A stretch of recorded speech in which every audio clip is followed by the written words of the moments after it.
So, ayan. Welcome po sa Juxtasi Reaction TV. So, another video na naman yung ating bibigyan po ng reaction. At ito ay walang iba kundi dito sa PCO ng Malacanang, Attorney Claire Castro. Yusik pala. Yusik Attorney Claire Castro. So, ready na ba ang lahat? Alam mo naman, pag si Claire yung pag-uusapan, dapat ready tayo. 'Di ba? Dapat ready tayo kasi pag hindi ka ready, pag si Yusik Attorney Claire yung bibigyan mo ng reaction, nako, baka magugulat ka na lang, nag-iba na yung ibig sabihin nung sinasabi. Hindi, joke lang. So ayan, umpisa na po natin guys, and ay, teka muna, bago ang lahat, sa mga hindi pa po nakapag-follow sa aking Facebook page and saka dito sa ating YouTube, subscribe na po at follow. Ayan, maraming salamat. So, let's go! Balikan ko lang po yun dun sa di umano'y pulveron na video ni Pangulong Marcos. Sabi niyo po kanina ay naimbestigahan na yan, pero biglang iimbestigahan pa ng DOJ at NBI. At napatunayan na po na ito ay fake doon po sa isa nagawang pagsusuri. Well, totally, kahit naman ako, nung nakita ko yung video, kahit wala pa yung labas, kahit hindi pa lumabas yung resulta or findings ng NBI tungkol dito, parang ramdam ko na edit yung video. Na kumbaga, hindi yun fake ba fake. Kasi, common sense lang. Siguro yung iba mga ordinaryong tao, habang nagtitake sila ng illegal na drugs, yung iba kasi, di ba, nagbibideo sila, binibidyohan nila yung sarili nila habang nagtitake sila ng drugs. Well, pero about regarding dito kay BBM, syempre, alam mo naman, concern ka dapat, then dapat maging maingat ka sa sarili mo kasi kilala ka eh. Kasi yung video na lumabas po kasi parang hindi pa yata siya presidente nun. Yung para bang yun yung pinupoint doon. Then ang observation ko kasi doon, sabi ko, teka muna, parang malabo yata na si BBM is bibidyohan niya yung sarili niya or merong nagbibidyo sa kanya habang nagtitake siya ng illegal drugs. So, well, talagang crucial yun. Kumbaga, alam mo naman na yung video na yun is pwedeng ebidensya laban sa'yo, di ba? So, doon pa lang, parang may nahalata na ako na fake yata to. Then, yun na nga. From yung Indian company. Wala po bang plano ang Malacanang, especially ang Pangulong Marcos, na magpa-hair follicle test na siyang hinihingi po para matuldukan na itong issue po ng di umano'y paggamit ng ipinagbabawal na gamot ng ating Pangulo? Sino po ba ang humingi? Teka muna.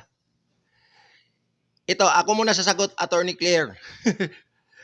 Teka muna, ako muna sasagot. Kasi reaction video ko naman to. Ang sagot ko doon sa nagtatanong na reporter, na sabi niya kung pwede bang magpa-hair follicle test si BBM. So para matapos itong issue na ito, so gagawin ni BBM magpapa-hair test siya. Then para kasi sabi niya hindi naman daw siya gumagamit. So para matapos na yung lahat na kumbaga duda 'di ba?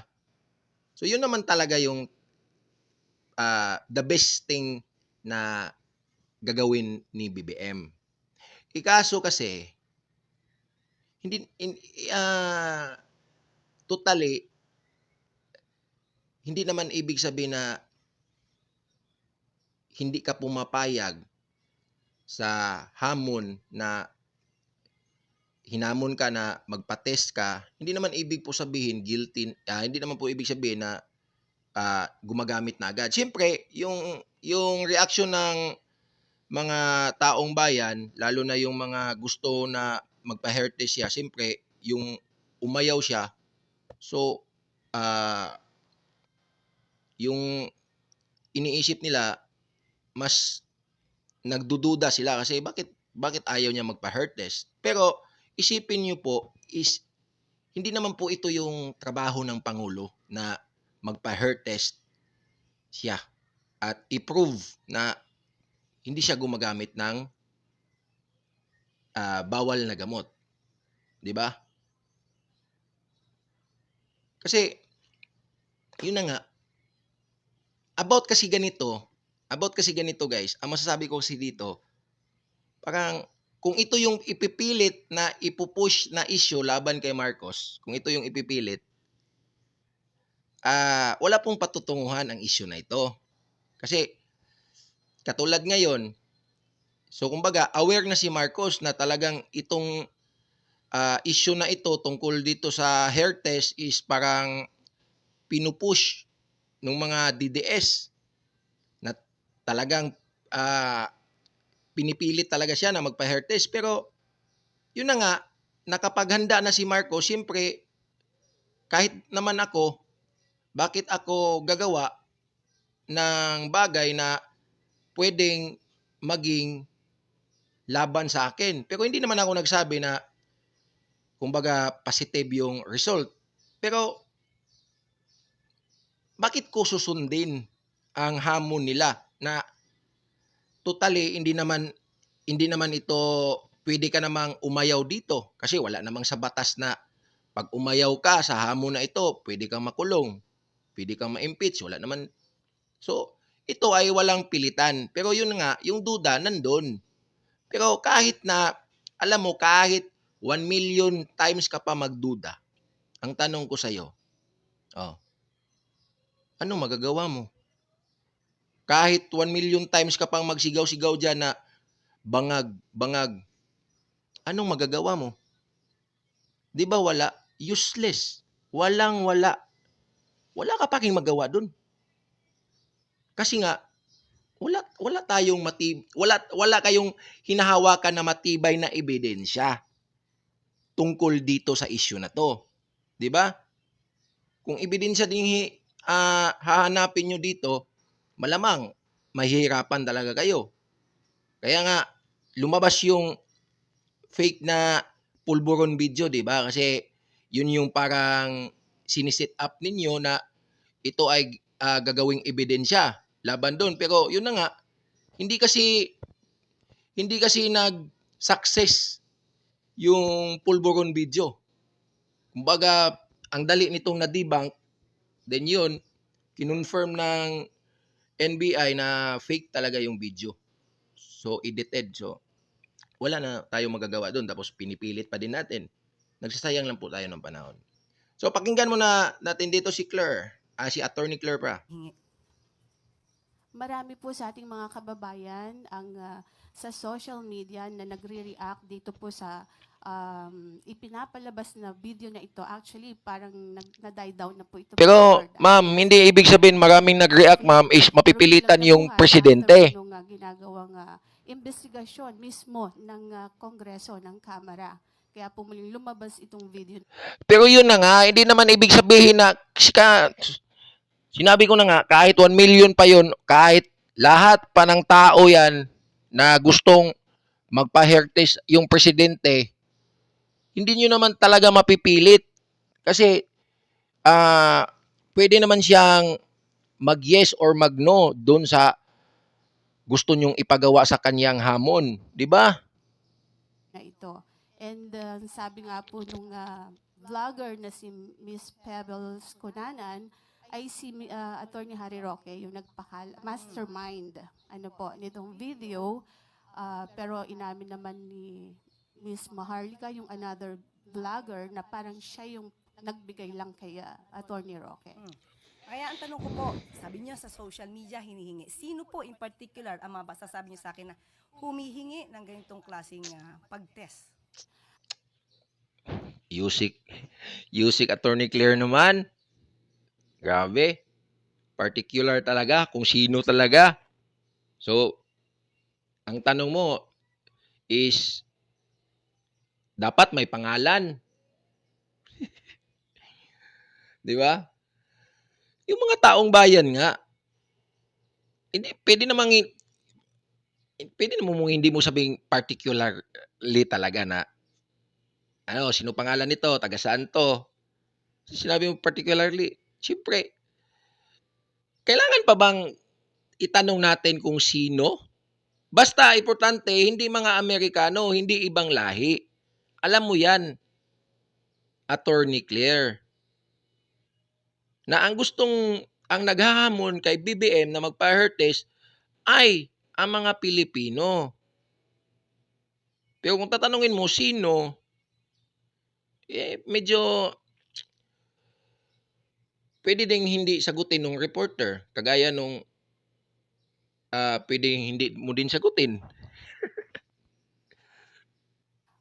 Ang atin pong mga kababayan Sino na po in Madam particular? Yusek, Na po pwede napanood po niyo po? sigurong Ikaw na po ba? Grabe. Ikaw po ang humihingi? Okay. Ah. po masabi lang Si Attorney Claire, hindi mo pa din na-gets. Si Madam na lang talaga yung nag-volunteer na ako na lang. Kasi humihingi ka kasi ng sino in particular ang humihingi. Walang mabanggit si Madam kasi alam mo naman, mahirap din magbanggit, 'di ba?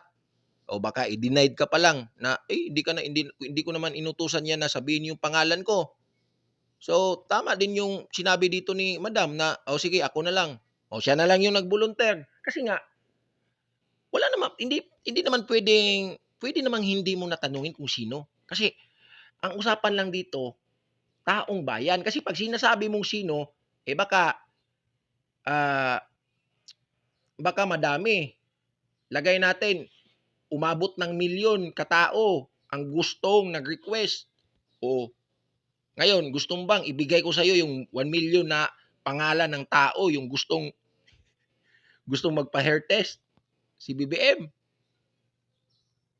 Si Attorney Claire talaga, nakakatawa minsan. Nagjo-joke. Minsan, okay naman, na merong magjo-joke ka humingi. minsan. Pero marami po sa social media kung kayo ay nagbabasa po sa SOCMED, Madam So, Yusek. isa ka nga sa humihingi. Sabi na, Sige, tanong ko nga, isa ka ba? Kasi, ano ba yan? Attorney! Ang kulit mo. Sinabi na nga niya volunteer na nga siya, nagsabi, ako na lang. Di mo ba narinig? Voluntaryo na siya nagsabi kasi sino ba yung humingi? Then, wala nga mabigay siya kasi itong common kasi taong bayan. So, hinanap mo proper. Yun na lang, siya na lang nag-volunteer, ako na lang. Ngayon, tinatanong mo ulit, ang kulit. we have to be specific on this. Isa ka ba sa humihingi? Kanina, particularly.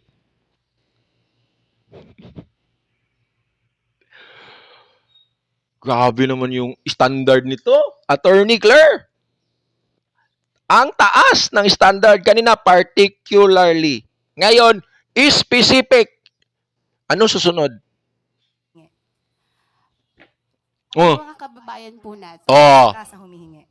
Actually, I'm a journalist. Hindi naman po ako humihingi. Pero parang gusto ninyo na meron lang kayong basihan. basihan. Hindi, ganito kasi yan, Attorney Claire, sabihin mo na kasi na ayaw mong sagutin. Kumbaga, pinaikot-ikot mo lang ang tanong di ba? Sabihin mo na lang kasi na ayaw mong sagutin, ayaw mong pangunahan yung Pangulo. namang masama kung magsasabi ka ng straight na ah, hindi ko hindi ko sasagutin 'yan. Wala namang masama do'n. Kasi lahat naman talaga nagduda naman talaga lahat. Oo. Kaya idagdag mo na din 'yun na hindi ko masasagot 'yan. So para madagdagan din yung duda ng taong bayan kasi lahat nagduda na. Madami nang nagduda, halos lahat DDS, madaming DDS. Nagduda sila lahat. Idagdag mo na din na magduda pa ma madagdagan pa yung duda nila, 'di ba? Huwag mo na lang din sagutin. Kasi kung ayaw mo namang sagutin, pwede mo namang sabing hindi mo sagutin. Huwag mo na paikot-ikutin. Sino nga po? Kasi sabi niyo po kanina, ay napanood yun niya yata sa social Opo, Madam media. Sino po? Yusek, syempre kami po ay mga Pilipino rin. As a journalist, gusto po namin na hindi fake news. Yun pong aming ibabalita sa taong bayan. Okay, so humihingi po Si ano po, si nagdi-demand. Attorney Vic Rodriguez, di ho ba Okay. matagal na rin naman niyang hinihiling yung hair follicle test. Okay, tanong po natin. Ano po ba ang basihan para sa paghingi at i-demand sa Pangulo ang isang hair? Walang basihan. Ito po ba'y may pagbibintang na siya ay di umanong gumagamit ng illegal na droga? Tingnan nyo guys. Excuse. Tingnan nyo guys kung ano yung klaseng estilo ni Attorney Claire. From soft, biglang mag-hard. 'Di ba? Hindi naman nagbintang yung taong bayan. 'Di ba? Hindi nagbintang. Actually, well, pwede din nagbintang pero not in 100%. Hindi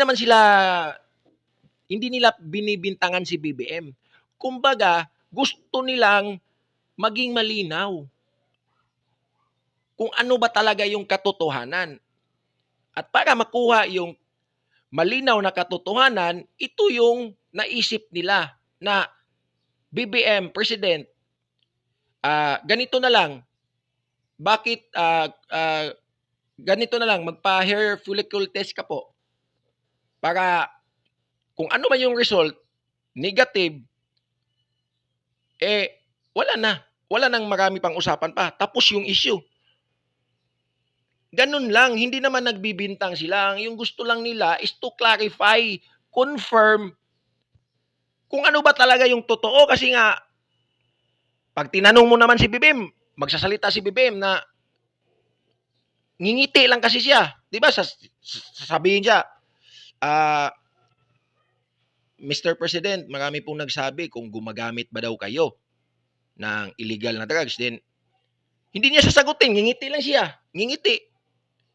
Hindi siyempre, yung action na pinapakita ni BBM is yun din yung dahilan kung bakit magdududa ang taong bayan. Kaya umabot tayo dito na hinahamon na siya. Pero hindi nagbibintang, literally. Hindi pa siya binibintangan. Nagka-conclusion lang or nagkadudahan or nagdududa itong mga taong bayan kasi nga the way si BBM sumagot is hanging. Oh.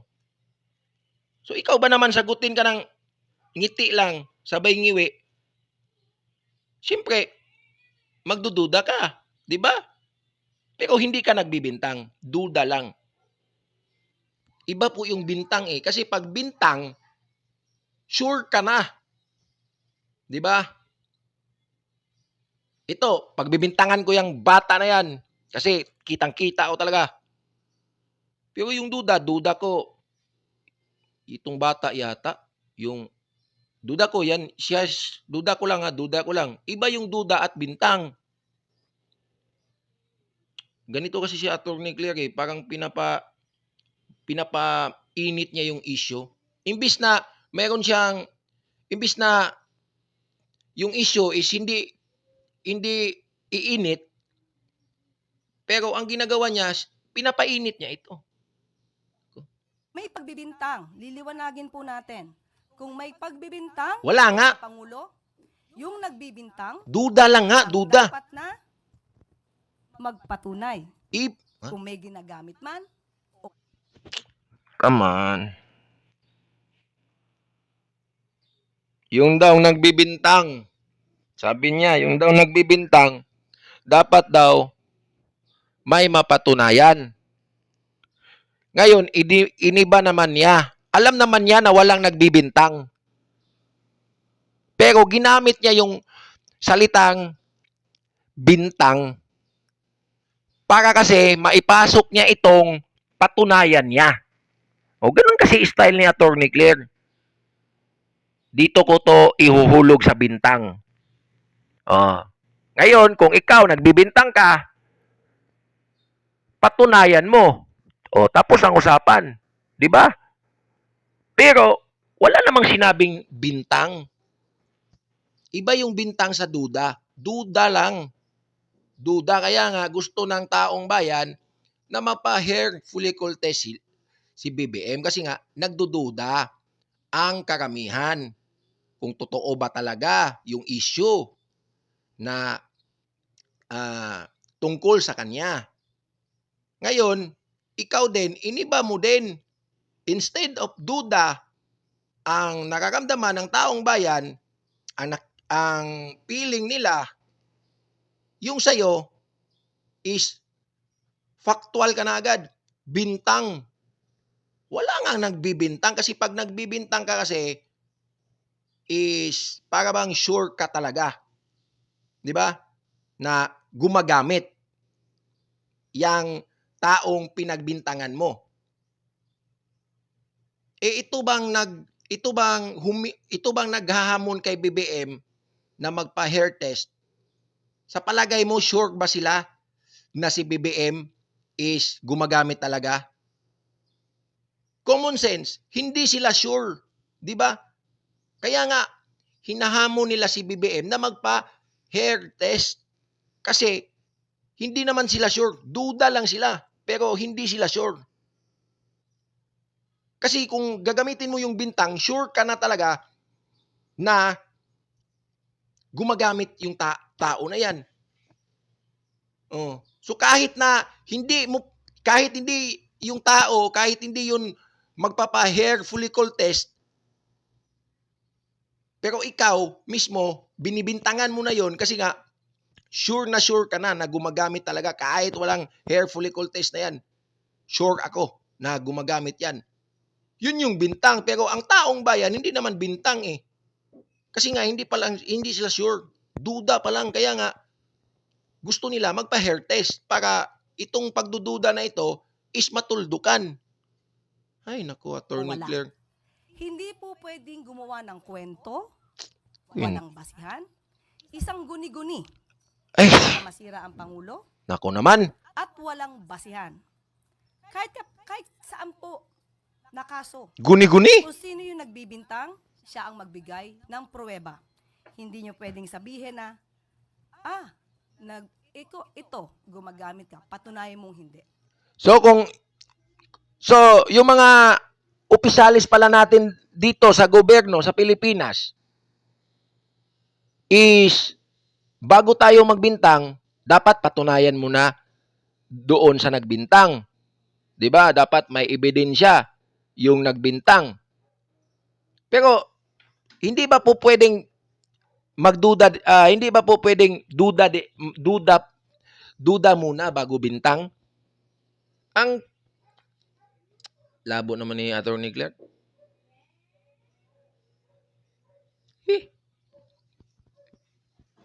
Sabihin mo na lang kasi, ayaw mo sagutin. Bakit gumagawa ng kwento? Sinabi niya dito, gumagawa daw ng kwento. Dito ba yun?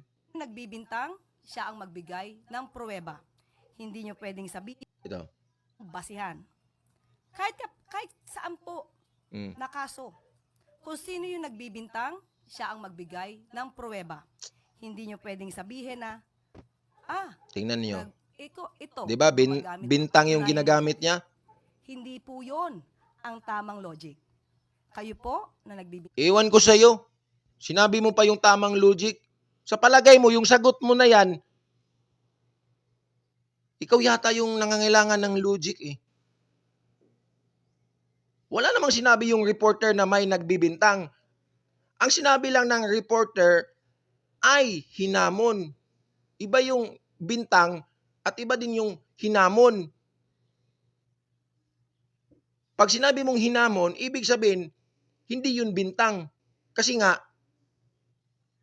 hinamon pa kasi siya. Diba? Hinamon pa kasi siya kasi yung nagdududa, hindi pa yun sure kung talaga bang gumagamit si BBM. Kaya nga, hinamon niya na magpa-drug test. Pero hindi ibig sabihin na hinamon, bintang na agad. Diba? Pero yung ginamit mo dito kasi na salita, ang bintang, para makaiwas ka. Kasi, yun na nga yung sinasabi mo, di ba? Sa batas, ganun, na ang magbintang, dapat siya yung mag-provide ng patunay or ebidensya. Di ba? Galing mo din talaga, no? Kayong humihingi at nagdidiman sa Pangulo, kayo muna ang magpatunay Tingnan nyo. na mayroon siyang ginagawang mali. Kapag wala po kayong napatunayan, wala po kayong karapatan humingi sa Pangulo ng anuman demand patungkol sa hair follicle test. Thank you po. Ang tindi. At dito po nagtatapos. Yun, tapos nga. Ang tindi. Sino palag dyan? Wala. Di ba? Nga. Gulat lahat.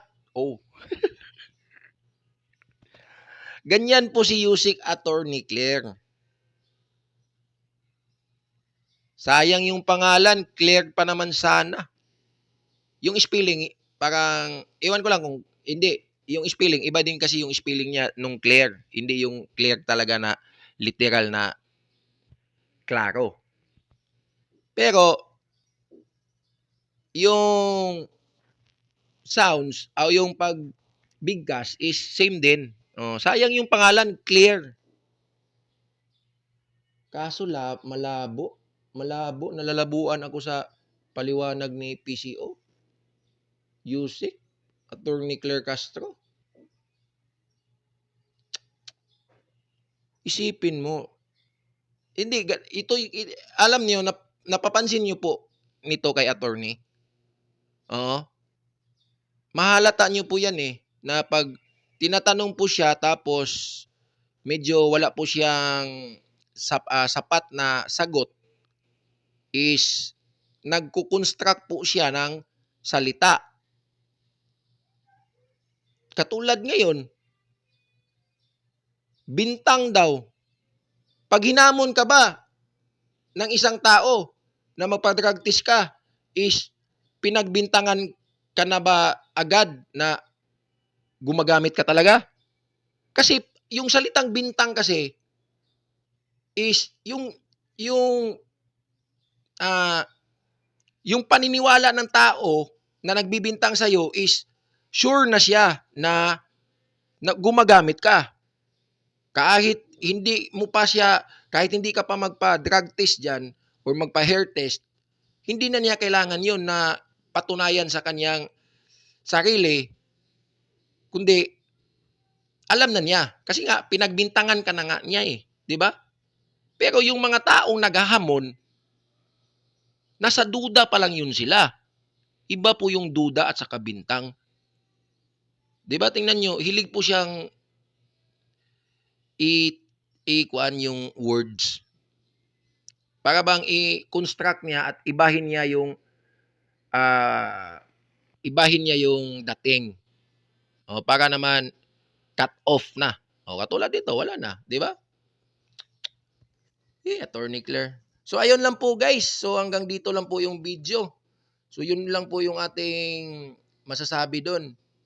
'Di ba?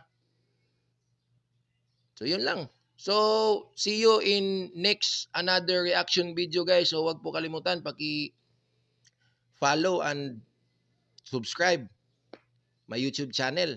So marami pong salamat. This is Jaxtasy Reaction TV is now signing out. Bye-bye.